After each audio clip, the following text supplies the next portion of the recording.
A diabetes é uma doença causada pela falta ou má absorção da insulina, que é o hormônio que promove o aproveitamento da glicose como energia para o nosso corpo. É uma doença grave que pode causar inúmeras complicações. Fica aí para você saber mais.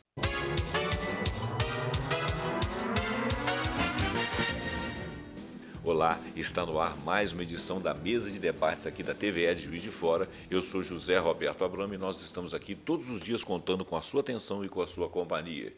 E hoje você vai lucrar muito com a sua atenção e com a sua companhia aqui conosco, porque hoje nós trouxemos aqui o doutor Luiz Antônio Avelar, cardiologista, diretor científico da Sociedade Mineira de Cardiologia e assessor de diabetes e hipertensão arterial do Lions Club Internacional. Quer dizer, estudos que visam evitar, né, as agressões ao coração que possam ter origem na diabetes. Não é isso? Isso, Roberto. Estudos que visam a prevenção do diabetes e principalmente a prevenção das consequências do diabetes no coração.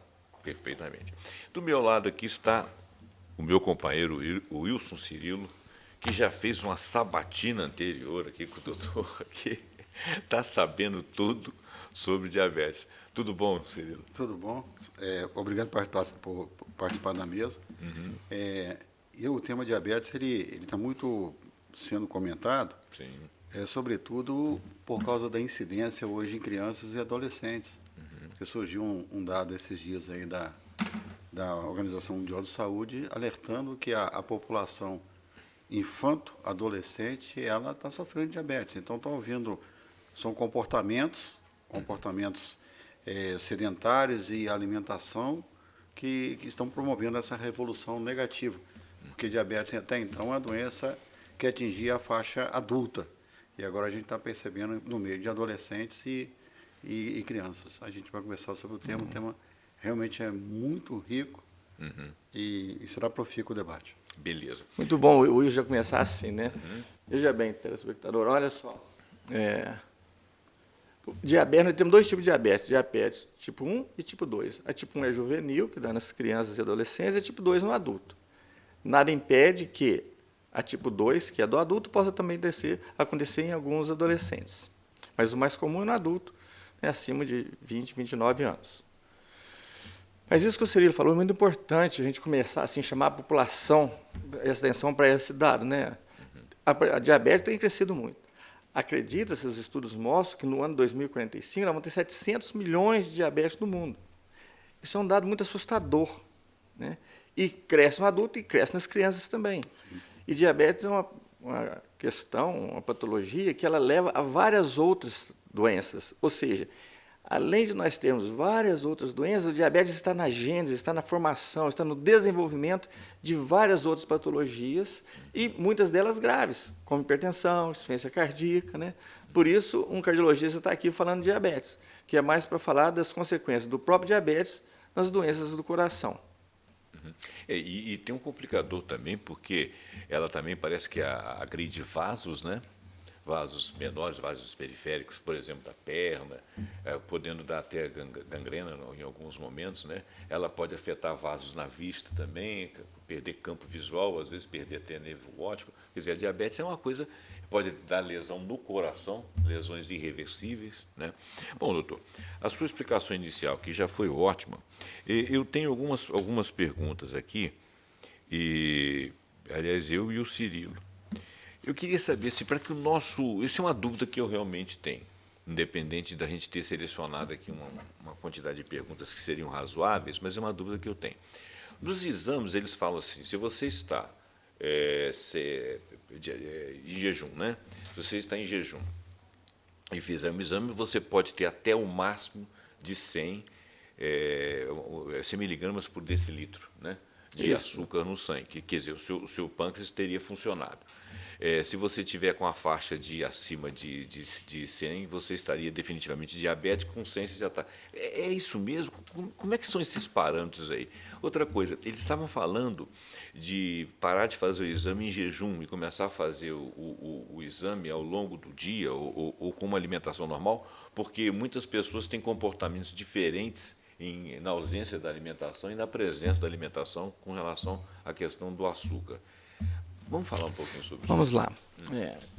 Primeiro que a medicina não é uma ciência exata. Então, essas dificuldades de parametrização são enormes. Até porque o nosso país não tem assim uma cultura de estudos grandes. Né? Os maiores estudos. Nós temos a Sociedade Brasileira de Cardiologia, que faz muito estudo, nós temos a Sociedade Americana, a Sociedade Europeia. Né? E esses parâmetros da glicose, esse da Sociedade Brasileira de Endócrino e a Sociedade Brasileira de Metabologia, entendeu? Diabetes e metabologia. O que acontece é o seguinte, nós temos hoje parametrizado da seguinte forma, até 99 é uma glicose normal. Até 99.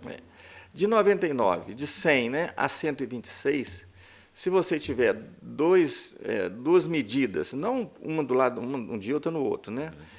Você é considerado acima, nesse valor, você é considerado diabético. E se tiver uma acima de 126, você já é considerado diabético, não precisa da segunda medida. Né? Isso dos dados em jejum. Teve uma controvérsia há pouco tempo, que liberar queria não fazer em jejum. O que acontece é o seguinte, o que é jejum? O que é uma alimentação saudável? Quando você fala em alimentação saudável no nosso país, tem aquelas pessoas que alimentam saudável e tem aquelas pessoas que alimentam uma quantidade maior, vamos chamar assim, né? Por isso, o número de obesos no nosso país, que o Wilson até falou isso no início da abertura da mesa, no início da fala dele, o número de obesos é muito grande, né? Por causa de alguma forma, má alimentação. Então, tudo isso, a pessoa não vai fazer jejum, mas alimentou o quê? Então, não tem como você saber como que foi essa tal alimentação fora do jejum. No jejum, você sabe o que não foi, não teve alimentação. Então, é mais fácil você coordenar. Então, teve essa história mesmo de vamos fazer tudo sem jejum. Mas aí as sociedades lá conversaram e entenderam que não podia deixar isso correr assim solto, vamos dizer assim, em outras palavras mais simples. Muito do que o cara vai comer. Né? Porque o que ele vai alimentar? A gente não sabe, a gente não tem. Agora, quando ele fala em jejum, a gente sabe. Você fala, o que você fez? Não comi nada. Então, tudo bem. O Wilson fez a mesma coisa, eu fiz a mesma coisa. E, né, fora no mesmo parâmetro. Então, fica mais fácil. E elas não chegaram no acordo. Então, isso foi deixado de lado. A gente vai continuar fazendo em jejum.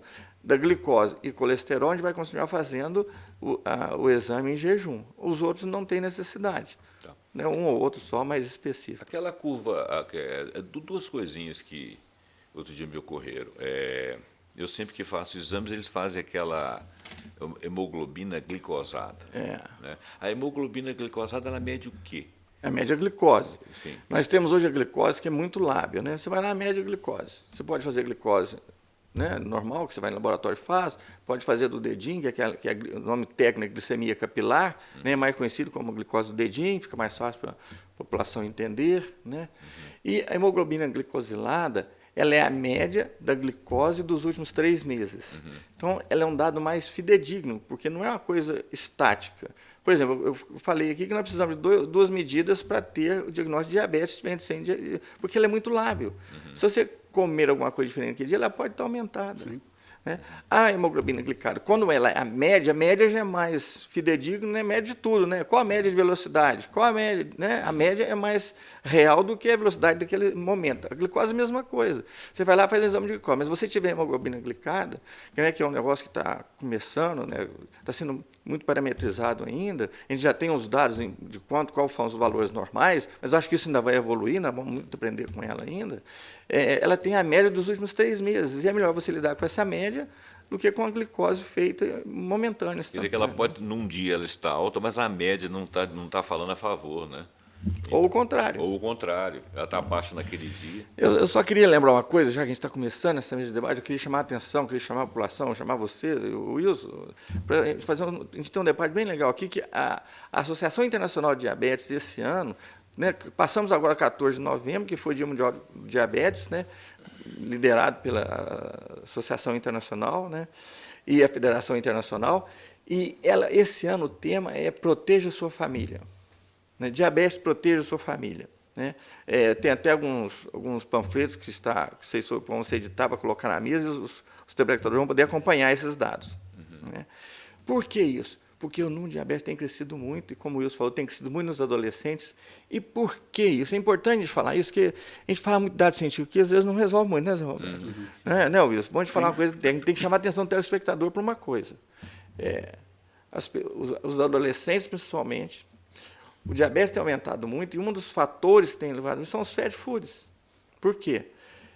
Alimentação cheia de gordura trans, alimentação muito gordurosa, alimentação sem controle nenhum, não estou falando nem controle de qualidade, estou falando de controle de gorduras, etc. E a obesidade. A obesidade infantil tem aumentado, né? E isso, esse dado alarmante, que tem crescido muito, que o Wilson até tocou nisso no início, o número de pessoas, o número de adolescentes e crianças diabéticas. Então, eu queria lembrar isso, que o tema do Dia Mundial de Diabetes desse ano foi diabetes, proteja sua família. Por que isso? Porque a gente tentar trazer a responsabilidade de todos no tratamento de diabetes. Não no tratamento de dar remédio, que isso é função do médico, mas na prevenção, não. Os pais têm uma função muito importante nisso, né? Os professores têm uma função muito importante nisso. Os governos têm uma função muito importante. Nós temos a merenda escolar. Como que é essa merenda escolar? Né? Eu não estou dizendo porque eu também não sei como que é a merenda escolar, mas estou dizendo assim, nós temos que pensar nessa alimentação que é servida, né, que é oferecida, como que isso está acontecendo, né? Então, a gente precisa saber mais dessas coisas. E essa mesma, eu acho que a finalidade foi essa, trazer um pouco de informação das pessoas sobre, né, proteja a sua família. Diabetes, essa doença que, além de ser uma catástrofe, ela traz muitas outras coisas, como você falou, né, doenças microvasculares, doenças, diminui visão, diminui potência, né, doenças cerebrovasculares. Uma das consequências do diabetes é o que a gente chama de pé diabético. Eu não sei se vocês dois sabem, que vocês não são da área, né? Que dos grandes problemas que nós temos no tratamento de diabetes, né, é o pé diabético. Tanto que aquelas pessoas que são diabéticas, né, e é bom o telespectador saber disso, se você é diabético, cuide bem do seu pé. Existe campanha só falando a importância de você cuidar do seu pé, o pé da pessoa diabética. Limpar direito, secar direito os dedos, para que ele possa cuidar do seu pé. Porque o pé diabético é um fator muito importante. Como tem microcirculação ali, e você disse da incidência das consequências de diabetes na microcirculação, né, nos pequenos vasos que você chamou, é importante as pessoas cuidarem dessa região, para evitar que tenha problema, que tenha que amputar dedo, etc, etc. É muito comum a gente ver isso, né? Quem tem diabetes na família sabe da gravidade que é esse problema da circulação e das feridas, etc. Né? Cuidar de feridas, né? Eu fiz a pesquisa realmente. O Brasil é o quarto no mundo no ranking de número de diabetes. São quase 13 milhões. Né? Primeiro vem a China, depois a Índia e os Estados Unidos. Eu tenho uma tese que eu trabalho assim dentro com pessoas da terceira idade. É um livro, é uma tese que eu estou desenvolvendo. Legal. E eu coloco como, dentro das necessidades emocionais, sociais, físicas do idoso, estão dois parâmetros, o parâmetro alimentar e o parâmetro atividade física. Então, eu queria que o senhor fizesse uma correlação. Quando o senhor pega uma China, quando o senhor pega os Estados Unidos, e pelo padrão alimentar, por exemplo, o americano ele toma 2 litros de Coca-Cola e come 10 hambúrgueres. Você vê que a obesidade lá, tanto na juventude, quanto na fase adulta, quanto na terceira idade, é um problema seríssimo. E a gente está caminhando para esse mesmo tipo de coisa. Quando o senhor fala assim, a família cuidar da prevenção da diabetes, aí, na visão de vocês, médicos, passaria por uma reeducação de atividade física e uma reeducação alimentar?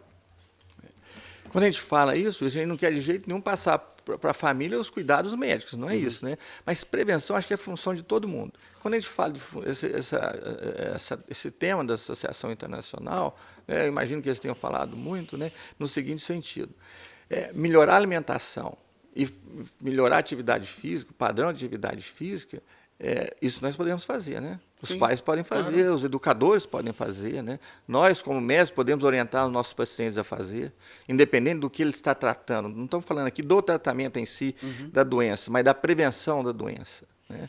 Porque, veja bem, a diabetes é o seguinte: existem as células. Eu vou tentar explicar para o telespectador poder entender, de uma forma bem simples. Existem as células e a glicose está do lado de fora da célula. A insulina pega essa glicose e joga, de alguma forma, ela para dentro da célula. Se a insulina for em número suficiente, ou se ela for de má qualidade, ela não vai fazer isso. Ela não vai colocar a glicose dentro da célula, e ela vai ficar do lado de fora. É quando você mede, e lá é quando você vê que tem muita glicose no sangue, porque tem muita glicose do lado de fora da célula. Acho que, didaticamente, para o telespectador entender, acho que fica legal assim. Essa glicose, ela vira cristais. E ela vai virar um pé de coisa, né? Vai virar cristais, vai atrasar os vasos, vai obstruir, vai fazer um pé de coisa. Entendi. Então, é importante isso. E o que faz com que nós tenhamos menos glicose? Alimentação e atividade física. Porque a outra forma, já que a insulina não está sendo capaz, por algum motivo, a outra forma é queimá-la, que é na atividade física. E não precisa ser nenhuma coisa exagerada, não, Wilson. Se você fizer uma caminhada de 30 minutos todo dia, você já está fazendo uma excelente coisa. Natação, aeróbica. Qualquer uma, natação, deve ser uma atividade aeróbica, né? Para isso, a atividade aeróbica é melhor, nos exercícios não resistentes. Então, a alimentação e atividade física é muito importante. Isso que você falou basicamente, a prevenção é isso mesmo. Fazer uma alimentação saudável, né? Um dos pratos mais comuns que nós temos no nosso país é a batatinha frita, né? Hambúrguer, né? Assim, cada esquina tem uma barraquinha de hambúrguer, né? com frituras, bacon. Que esse podrão, né? E o problema é que a gente não gasta, e ainda não faz exercício, quer dizer, come e não gasta. Só acumula, né? Só acumula. E uma coisa engraçada é porque nesse acompanhamento a gente percebe o seguinte: o seu sendo da área de cardiologia, alguns países eles estão trabalhando principalmente com o público de terceira idade na questão de prevenção. E a prevenção, por exemplo, você vai no Uruguai, Argentina, Chile, né, e alguns lugares na Europa, por exemplo, dificilmente você encontra sal nas mesas. Então, eles estão trabalhando a questão cardíaca. E, por outro lado, já comentei isso com o Abrão, o que acontece? Se eu ver a prefeitura de algumas cidades nesse país, promovendo danças ao ar livre. Tango, música um pouco mais agitada, que as pessoas ficam ali, os idosos, dançando 3, 4 horas. Quer dizer, eles trabalham a parte física, que é a queimar a glicose excedente. Socialização. E está ligado. Inter-relação humana. Exatamente. E fazem levantamento depois, através de acompanhamento, você vê que as pessoas estão tornando mais longevas. Então, eu gostaria que o senhor colocasse assim, o que se eu fosse hoje a pessoa responsável pelo Ministério da Saúde no Brasil, e se eu fosse colocar assim, medidas eficazes para evitar a ampliação desse número horroroso que o senhor falou aí de a previsão para 2040 são 30 milhões. 700 milhões. Mas 700 milhões não, 422 já somos hoje. 422. 422 pessoas no mundo inteiro vivendo com diabetes. A previsão são 700 milhões. Em 2040. Pois é. E se eu fosse ministro da Saúde, assim, quais seriam as 3 medidas que eu acho básicas que o senhor poderia implementar? Queria ajudar demais. Eu cardiologista também, né? Isso. Mas tem um projeto na Câmara já há algum tempo para que fosse proibido o sal de saleiro nos restaurantes. Primeiro. Isso já era uma coisa interessante, porque só de estaria a pessoa já pega, às vezes, que até automático, né? Ele pega e coloca na comida. Porque sal é o grande inimigo da pressão, né? Falando aqui com o cardiologista, plano de hipertensão, que é a grande consequência do diabetes, é a hipertensão arterial, né? E a consequência grande desses dois são o AVC. O número de AVCs, que é acidente vascular cerebral, ou também chamado de derrame cerebral, no nosso país é muito grande. Por quê? Porque além das causas normais de derrame, tem aquelas hipertensas e os diabetes, que também podem se associar, e 1 mais 1 aí não são 2, porque é exponencial isso, como consequência, como risco, um potencializa o outro. E por isso esse grande número de AVC no nosso país. E o gasto disso, gasto social, não estou falando gasto de dinheiro, não, gasto social disso, porque uma pessoa com derrame em casa tem que ficar acamada, tem que tomar conta dele. Então, tem 2 pessoas para tomar conta de um doente. Medicamento. A própria pessoa e o acompanhante, porque não consegue fazer nada sozinho. E o gasto social para o nosso país, para as famílias, é muito grande. Então, uma delas poderia ser essa. A outra é implementar um programa de atividade física nas escolas, por exemplo, que criar o hábito de atividade física, seja em campeonatos, de todas as formas de esporte, né, para ver a integração das pessoas, né? Tiraria as crianças, inclusive, da rua, né, tiraria, né, a gente está preocupado, já que você falou, como é que vai ser o pescoço das pessoas no futuro, porque hoje está todo mundo de cabeça baixa, mexendo nos WhatsApp e não está levantando a cabeça. Né? Se você pegar aqueles desenhos que a gente tem da evolução dos homens, a gente foi levantando a cabeça, eu acho que agora vamos abaixando a cabeça. Né? Então, seria isso, né? E fazer um programa de alimentação saudável, né, nas escolas, né, na terceira idade, ou para todo mundo. Uma né? campanha. Que os restaurantes tivessem assim, a necessidade de ter a alimentação dele, cada um fazer o que lá, o que gosta de fazer, mas que tivesse também aquele prato extremamente saudável para aquelas pessoas, que às vezes você procurar um prato saudável, às vezes é difícil de você encontrar. Sim. Então, que os restaurantes tivessem necessidade, que fossem orientados de ter 2 ou 3 pratos, porque aquelas pessoas querem fazer uma alimentação saudável e que elas estimulassem isso, que as pessoas pedem muito de estímulo, né, Zé Roberto? Pois é, eu ia até comentar sobre isso aí. A campanha, por exemplo, anti-tabaco e anti-álcool, ela foi vitoriosa, né?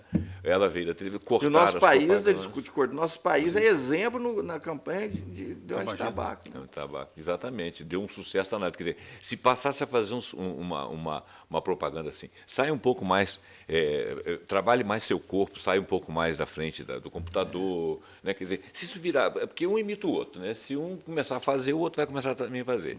E não as atividades aeróbicas são melhores, né? Porque o pessoal acha que só malhação, né, para ficar Não esteticamente é ruim, mas aeróbico é melhor. a aeróbica é melhor, trabalha quer, melhor, né? E trabalha a capacidade respiratória. Doutor, eu queria lhe fazer uma pergunta aqui, duas perguntas, senão nós vamos caminhar muito para o final do programa. Eu queria que o doutor falasse de diabetes gestacional, tá? E o seguinte, eu fiz aqui uma coletânea de sintomas que a pessoa poderia se supor diabética, mas isso é até complicado, né? Porque eu estou eu urino demais, né? Eu sinto muita sede, aumenta muito o apetite, eu tenho alteração visual, impotência, infecções fúngicas na pele, parará. Quer dizer, uma série de sintomas que podem ser de diabetes, mas eles teriam que estar todos juntos, né? Bom, então, vamos lá. A diabetes gestacional, durante a gravidez, a mulher tem umas alterações metabólicas que são próprias da gravidez, e uma delas pode desenvolver uma diabetes gestacional. Se for só gestacional mesmo, ela passou a gravidez, ela pode não ter mais o problema. Acontece que tem muitas pessoas que a diabetes gestacional é só um estímulo para que desenvolva o diabetes que ela já estava geneticamente preparada para ocorrer, predisposta. Entendi. Mas as consequências são as mesmas. Né? Normalmente o feto é de maior peso, né? O feto do diabético ele tem um peso maior, o que é ruim para ele e ruim para a parturiente também. Sobre os sintomas, você tem o aumento da sede e aumento do volume urinário, que é a poliúria, aumento do volume urinário, e polidípsia, que é o aumento da ingesta de líquido, a pessoa tem mais sede. Eles são assim, são importantes a pessoa saber disso, né? Mas tem alguns dados, por exemplo, criança, né? Está fazendo xixi, está dando muita formiguinha, muita coisinha, porque aquela urina que a xixi pode estar mais doce.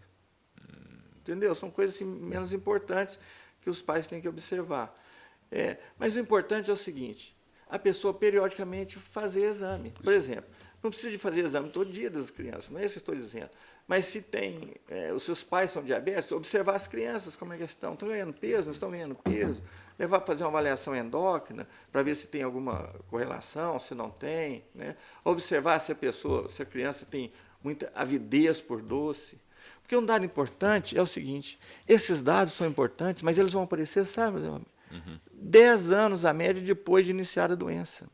Normalmente o diagnóstico de diabetes é feito 10 anos depois de já ter a doença.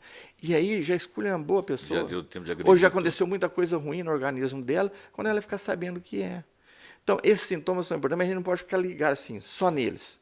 Porque senão a gente vai deixar passar muita coisa que poderia ser descoberta no início, e quando vai ter esse sintoma, já tem 10 anos de diabetes. Para uma pessoa. Porque você quer ver, só me dizer, olha, ela é a 8ª principal causa de morte no mundo. 8ª? O diabetes. Né? Olha, tem alguns dados aqui que chamam a atenção. Olha só, 1 em cada 2 adultos que é diabético não tem diagnóstico. 1 em cada 2? Não sabe que é diabético. Eu posso dizer que não está sabendo? E dos diabetes hipertensos, apenas 11% dos que sabem. Já viu que nem todos sabem. Dos que sabem, apenas 11% tratam corretamente. Nossa. 11%. Então, para quanto que a gente vai para esses dados? Nossa, você vai aumentar Imagina, muito. Doutor, e tem um detalhe também em relação que é a maior causa de perdas de membros inferiores no Brasil. Por causa do pé diabético. Tudo começa com o pé diabético. Por isso que cuide do seu pé. Já teve uma campanha da Sociedade Brasileira, falando de diabetes, lógico, falando sobre isso. Cuide do seu pé.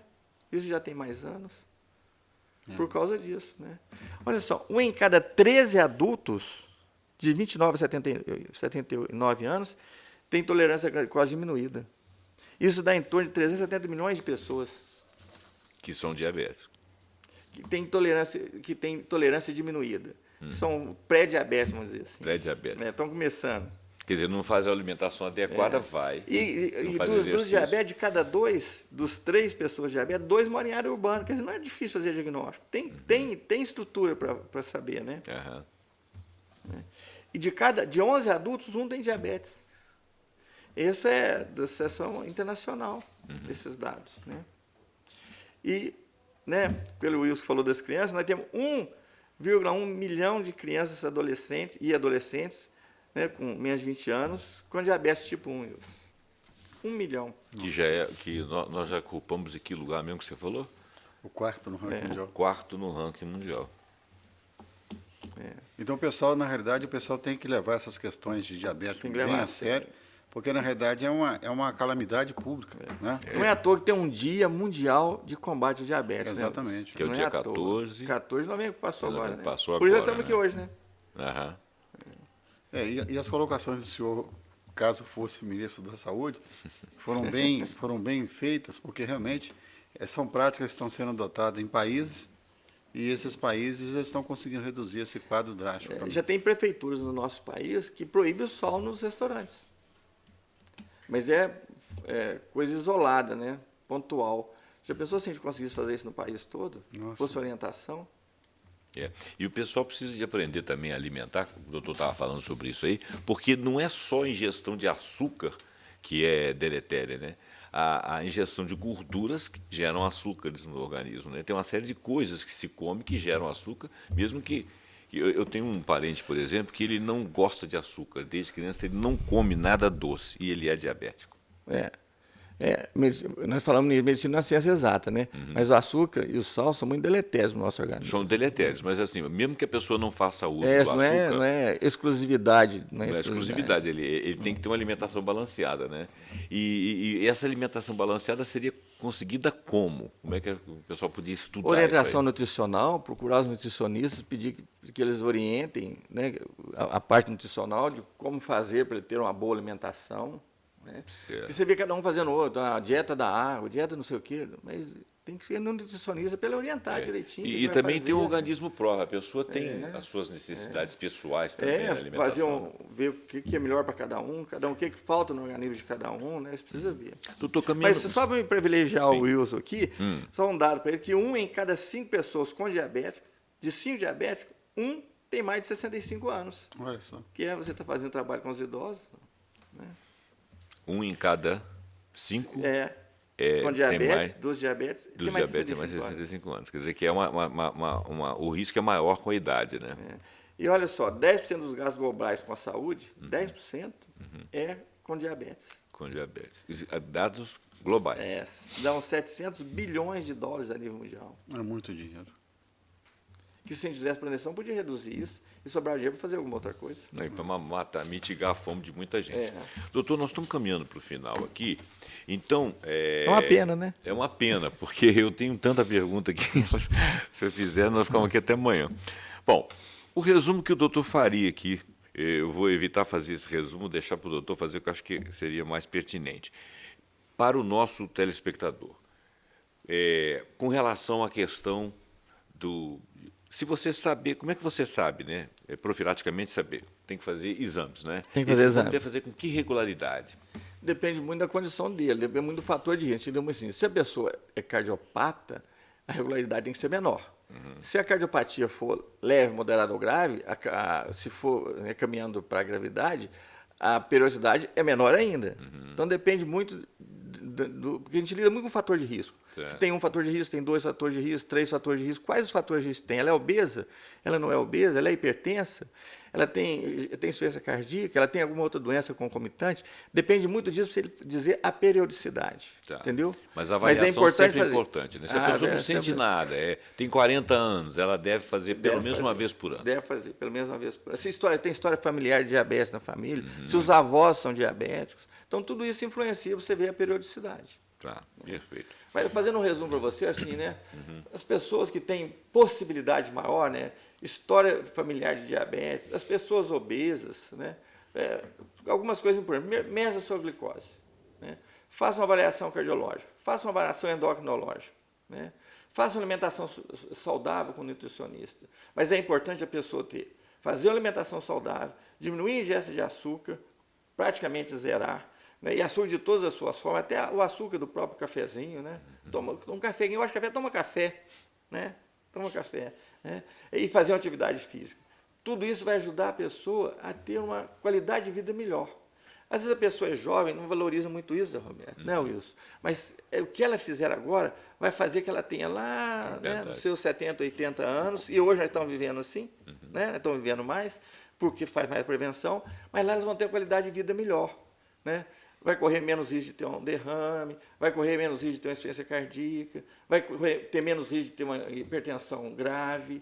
Então, o que ela puder fazer agora de alimentação saudável e atividade física regular, né? Não precisa se matar um dia, depois ficar 6 dias na semana à toa, mas tem que ser uma atividade física regular, vai ajudar para que ela tenha uma velhice, né? Lá na frente ela tenha uma qualidade de vida melhor. E agora também. Perfeitamente. Doutor, eu agradeço a sua presença aqui. Eu sei que o senhor vai voltar aqui muitas outras vezes. Nós vamos escolher o próximo assunto para o doutor voltar aqui. Foi muito, muito bacana, muito interessante, muito elucidativa a sua participação aqui. Eu agradeço também. Obrigado pela oportunidade. O Cirilo sempre traz dados aqui, as pesquisas dele são muito interessantes e ele está fazendo um trabalho agora, né, Cirilo? Você quer convidar alguém aí para participar do seu grupo? É porque nós lançamos um e-book aí sobre a questão de aposentadoria, mas não em questão do benefício. Certo. É o lado físico, o lado emocional, o lado social e o lado de relacionamento.